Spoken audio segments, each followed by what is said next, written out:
Welcome back, everybody, to Catching You. I am your co-host, Lacie Ham. My other co-host, my beautiful daughter, Lacie, is resting. She had a grueling senior weekend. They played Boise State, and they needed some win. I think they were stuck in sixth or seventh place. The top six get to go to Mountain West Conference. So the top six get to go. The first two seeds get a bye, and then 3 plays 6, 4 plays 5, right, to play into the tournament. And then once that is established, then it becomes a 2-game elimination tournament. So they played Boise State in, I don't know if you guys remember Lacie and I talking about how the pitching staff and their defense is ranked like 1 or 2 in the conference. However, their offense is ranked last. So it's a tale of two stories. It's not like they're not trying to score runs. It's just having a very difficult time. They get runners on base, so get them in scoring position, but they have a very difficult time scoring runs. So we play Boise State. Boise State offensively is up there, I think top 3 in offense in the conference, and their defense or their pitching is, I don't want to say bottom third, but middle of the road. So we felt like we had a chance if we can just pitch the way we can, and then maybe we catch fire offensively. And so Friday, they ended up winning. Super close game, 3-1. And then Saturday, Lacie pitched, which we were nervous, but she's been doing so great. And they got down 2-1, and then we had a really big inning, scored 3 runs, I think in the 4th or 5th inning. And she ended up pitching all 7 innings. No one had to come in to save her. It was a great job. So they won again. So they won 2 in a row against Boise State. And after Saturday's game, they were tied in the conference for 5th place. So it was awesome because she won the game 4-2. And then senior day comes around. So that's Sunday. So they have this big ceremony. And I'll get into the senior day and my thoughts in a little bit, but I'm just recapping the weekend. Senior day, very first inning, they get a runner on base from a single, and then this girl, I think she's fairly in the tops with home runs in the nation. She's only a freshman, and she's near the top in home runs in the nation. And we've talked about it before, on our field, on the San Jose State field, if you're a pitcher, you want to go to San Jose State because the fences are 235 down the line, I think 245 dead center, and the fences are huge. So it's very hard, very difficult to hit a home run at San Jose State. And this girl tattoos it over the left field fence, and it might have gone over some high school baseball fences. But so we're down 2-0 right away, and they were all jacked up, Boise State's. And then we came back, uncharacteristically, we come back and we score a run and cut it in half right away in the bottom of the first. And then that's when Mia, our other pitcher, settled in, getting outs left and right, and they don't score a run the rest of the game. And we have a big inning. I think we scored, another run. We tied it, and then the next inning we scored 7 runs to run rule them.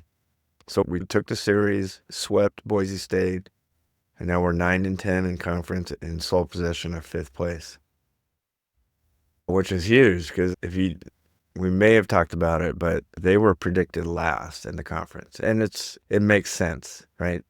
They were predicted last because last year I think Lacie had a 6 ERA.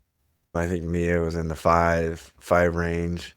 Obviously, we had a better offense last year, but we were still near the end. So we're, I think, last in pitching and near the end in offense. So it just makes sense that coming into this season, you have the 2 pitchers that are 5+ ERA. Defensively, we had a ton of errors last year. Just morale. We've talked about the pitching coach and the other assistant. Just the morale wasn't there.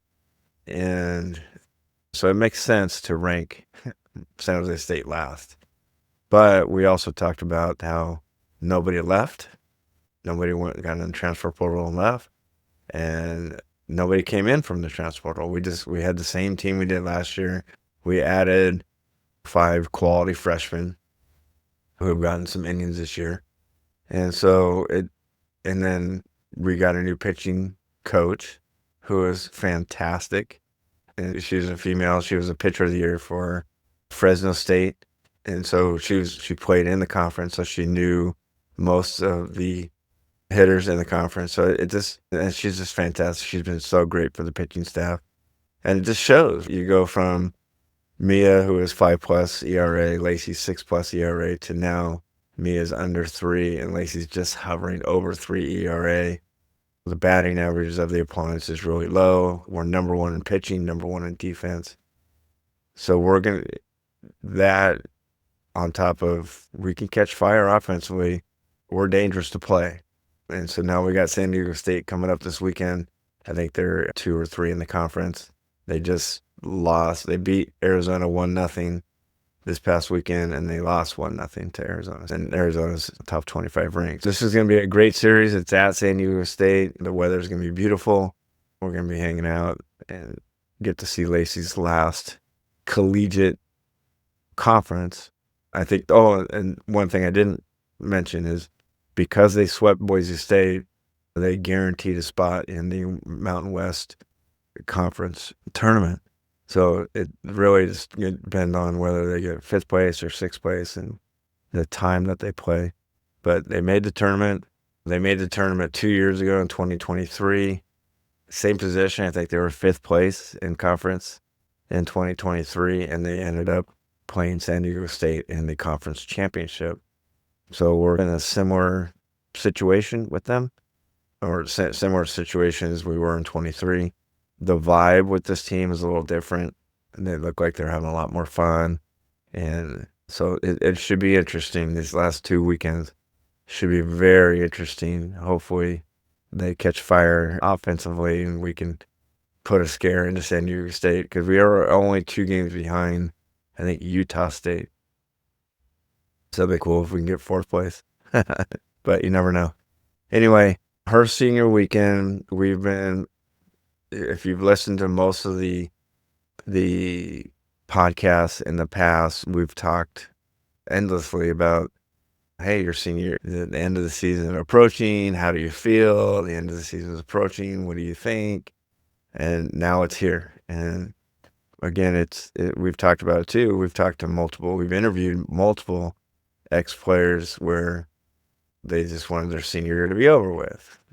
For whatever reason, they were just done with softball. They knew maybe they weren't going to continue their softball career at the end of the day. Maybe they had a bad experience with their coach. Maybe they had a bad experience with other players on the team, and they just wanted to be done with it. We've interviewed those players. We've also interviewed players that had a great experience their senior year. Maybe they were going to make the World Series and they just didn't want it to end. So we've had them on both ends. And I think Lacie is in between. At first, she was probably like, okay, I'm not going anywhere after college. Our team is predicted last. So maybe mentally at the beginning of the year, she's probably, okay, I'm just going to ride this out and I'm going to get my degree and move on with my life. As the season has progressed and as she progressed, going from a 6 ERA last year she had some bumps in the road. She was under 3 and then she got up to near 4. But now she has settled in. She's had a few games in a row where she's pitched all 7 innings, which was rare. Last year, she would barely make it out of the 3rd inning or 4th inning. And then now she's pitching all 7 innings. She went up against Cal and pitched all 7 innings, won that game 3-1. She went to Boise, pitched all 7 innings. She played against UNLV, 6 2/3. So she's pitching the whole game, which is a great sign, right? She's not giving up big innings and stuff like that. So her attitude towards softball has changed, I think, a bit. Now she's excited she's one of those seniors is like, hey, we can make the tournament. We might be able to do some damage in the tournament as well. And hypothetically, they catch fire, what if they win the tournament? They're going to the World Series. So there's some hope there, right? And then she's also been invited to play for a Puerto Rican team, semi-pro afterwards. So she's going to go live in Puerto Rico for the summer and play with one of her childhood teammates. So she's rejuvenated, right? She's got that, I can see it in her eyes. She's got that fire that she wants to continue playing, which is unusual, right? Majority of seniors, they don't move on to the next level. And so they're just like, okay, I'm just going to get a job and get a place to live. And then they just move on with their life. A very small percent get to move on to the next level and maybe do something special, go to Puerto Rico. And there's a possibility she could go to Australia and play. And that's the beauty of, and we always wanted her to come out of college without any debt. And that's another unusual, right? Not a lot of people come out of college debt free. So she's able to do this stuff. She doesn't have any debt. So she's able to go to Puerto Rico and have fun, go to Australia and play a little bit. And then after a year, she can come back and then she can think about getting her college master's, maybe be a grad assistant somewhere and get back into maybe some coaching. So a lot of doors are opening for her, and I think she feels excited. So this senior year or the senior weekend was her it's probably the last time she'll ever play at San Jose State on that field. So it was pretty emotional for us as parents. Just, we put a collage together and we did a bunch of things for her senior day. And then to walk her to the home plate and have them talk about her and her accomplishments. I didn't even know that she was sixth in San Jose State history in innings pitched, which is a cool feat. She's played all 4 years. She pitched all 4 years. She got a lot of innings in every single year that she played. So that's a pretty cool, interesting feat. She has over 300 strikeouts in her career, which is a really good, cool feat. And these are things that she can take with her into life, right? She has these accomplishments, and when she starts a family, she can tell her kids, hey, this is what I used to do back in the day, and they're gonna say, who cares, mom? But anyway, pretty emotional for me, right? I saw the field. And just all the years I've been catching her in bullpen, catching her in high school, catching her with her friends. Again, the Catching You name of the podcast is a play on words. I love catching her living her life. And I'm going to enjoy catching her, watching her play. In Puerto Rico, we're hopefully going to go out there and watch her play, but we're going to enjoy catching her moving on with her life with the semi-pro stuff. We're going to enjoy catching her getting that first job, catching her getting that next boyfriend, that next fiance, the next husband, and then kids. So this is just another chapter in her life, and it's been a cool ride. She's a fantastic girl. She's a rule follower to a fault sometimes, but she has been a joy. Her and my son have been just fantastic, and I couldn't have asked for two better kids to be my kids or to raise. I'm just super grateful for them. I'm super grateful for my wife, and just looking forward to the next chapter in her life. Hopefully you guys are enjoying this podcast. This is not over. This is not like a signing off. I'm just bringing it to light that this is the end of her collegiate career and the joy that she's had her senior year, because it was pretty sketchy at first. If that coaching staff would have stayed, we may have not stayed at San Jose, and we could be talking about something different. But thankfully, they got a new pitching coach, and the other assistant coach is fantastic. And she is enjoying her senior year, which is what she was hoping for all along. And so this has been great for her personally, because again, like I said, she was very worried at the beginning of the year that her senior year might not have turned out the way it was, but now it's turned out, I wouldn't say exactly, but it's turned out pretty close to what she was imagining. I hope to catch you guys on the other side. If you guys can, if you're close to San Diego, head down to San Diego State. She plays Thursday night at 6 p.m., Friday night at 6 p.m., and then at noon on Saturday at San Diego State. So if you are in the Southern California area, come and watch them play and check them out. All right. Take care. Lacie, if you're listening, I love you. And I'll catch everybody else on the other side. Bye.